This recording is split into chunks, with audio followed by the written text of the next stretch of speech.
paliliparin ko na yung aking drone. So ito yung aking drone.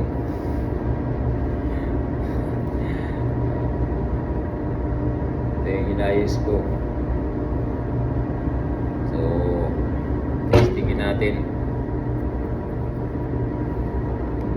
So, ito yung airy nya. Ito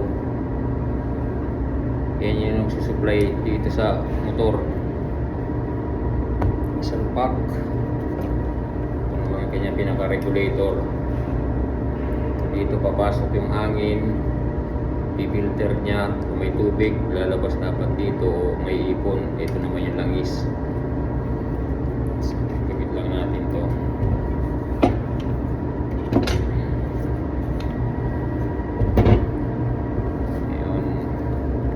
Kapit ko na yung airy para ma-testing.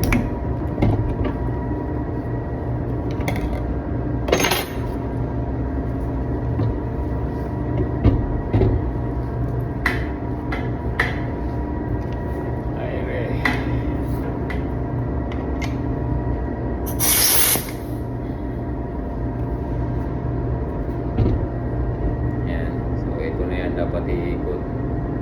Testingan natin.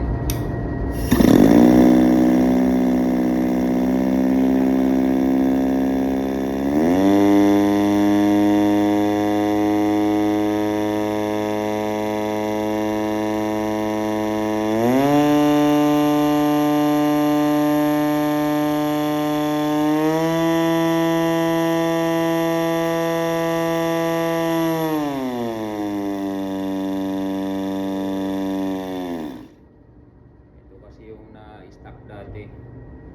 Yung isa nito nasa baba ginagamit. Ito yung binaba dati, hindi pala naikot. Kaya ngayon lang nagkaroon ng time na ma-repair. Masyadong mapusisi dahil daming mga pyesa.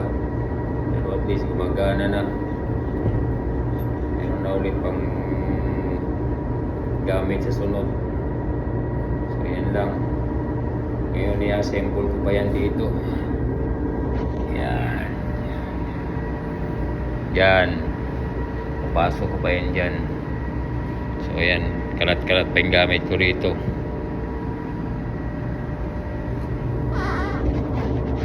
Ang ating munting masishare sa bawat mga gamit.